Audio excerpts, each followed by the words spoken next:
Welcome to No Tears for Black Girls, a true crime series created, written, and produced by award-winning writer John Reedberg and hosted by Samantha Paul. Lashunda McLendon was a beloved mother and friend, but on Friday, December 13th, 2024, her life was cut short in a shocking act of violence.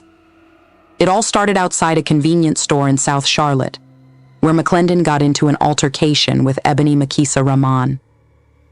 Fearing for her life, McLendon called 911 and reported that Rahman had pointed a gun at her. Police arrived but were unable to prevent the tragedy that would unfold later that day. Surveillance footage revealed that after the initial confrontation, Rahman returned with a man who provided her with the murder weapon. The two engaged in a physical struggle before Rahman retrieved the gun and shot McLendon. She then calmly picked up her jacket and fled the scene. Witnesses described hearing a heated discussion between the two women before hearing a single gunshot. For McLendon's family, there is no closure as they demand justice for not only Rahman, but also the man who supplied the deadly weapon. As they mourn the loss of their loved one, they are left with unanswered questions and a sense of injustice in the face of such a senseless act. New tonight, a WCNC Charlotte investigation found the justice system failed to protect a Charlotte mother. Because it was preventable. It's all. I cry every day for my child. She just ain't coming back. During his investigation, our Nate Morabito uncovered a series of decisions and delays across state lines that allowed a fugitive to walk free. And now she's charged with murder. As a warning, you are about to hear 911 calls that are difficult to listen to.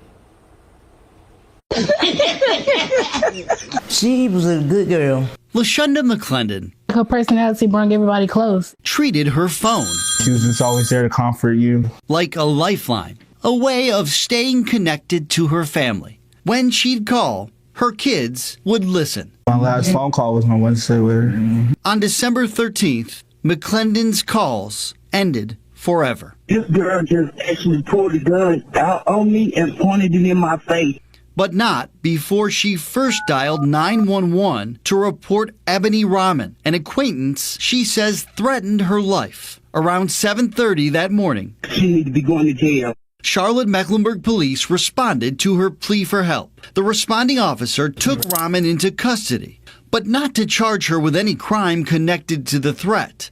Instead, when he ran her name through the National Crime Information Center database, he noticed Rahman was wanted by the York County Sheriff's Office, connected to shoplifting and criminal conspiracy charges from June. She had an extraditable warrant out of South Carolina, took her downtown. He drove the fugitive to jail, but then the Mecklenburg County Sheriff's Office turned her away.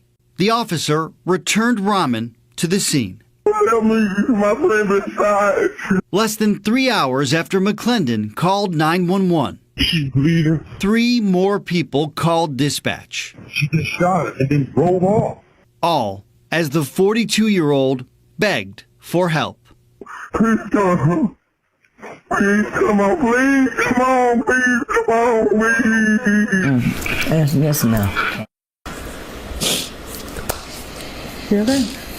Her mother received the call every parent dreads. I cry every day for my child. She just ain't coming back. But I got her right here, though, in my heart, right here. McLendon's family Because it was preventable. is now second-guessing every decision leading up to that moment. Yeah, they let my mom down. It seems like a failure. Criminal defense attorney Tim Emery says this case is as shocking as it is sad. It suggests that our systems are not effective and efficient at keeping us safe. WCNC Charlotte's investigation found the lack of a single signature and the addition of one word allowed Rahman to avoid jail that morning. Turns out CMPD first served Rahman with her fugitive charges out of South Carolina in July, after they picked her up on a probation violation. That began a drawn-out process to secure a governor's warrant to bring her back to South Carolina. 90 days passed with no warrant, so prosecutors, as the law allows, dismissed the charge. Records show the York County Sheriff's Office didn't fill out the formal paperwork until late October. It then took more than a month to get the needed signatures in South Carolina before North Carolina officials could approve. Rahman, meanwhile, walked out of jail in November, still wanted, but free for the time being. That brings us back to the morning of December 13th. The Mecklenburg County Sheriff's Office knew a governor's warrant was almost ready, but the agency says it could not hold Rahman because then Governor Roy Cooper hadn't signed it yet. He signed the paper 3 days later. That leads to the other issue. I've never had a client who has been taken to the jail with an out-of-state warrant and then they just say, no, you're good to go. I've never seen that. Mecklenburg County says the agency couldn't rearrest the woman on her outstanding fugitive charges in this instance because of the way she was labeled in NCIC after her July arrest. It's like we really lost a best friend and a mom.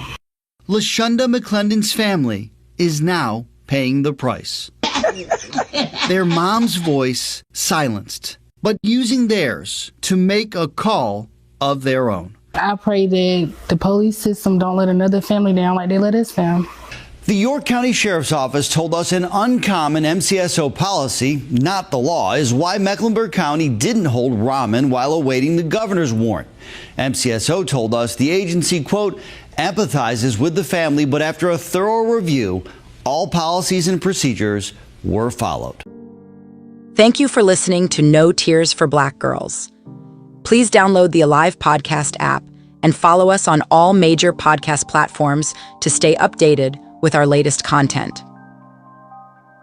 If there is a topic or true crime case that you would like us to cover, please send us an email at notearsforblackgirls@gmail.com or visit our website, notearsforblackgirls.com, and leave us a voice message through our contact page.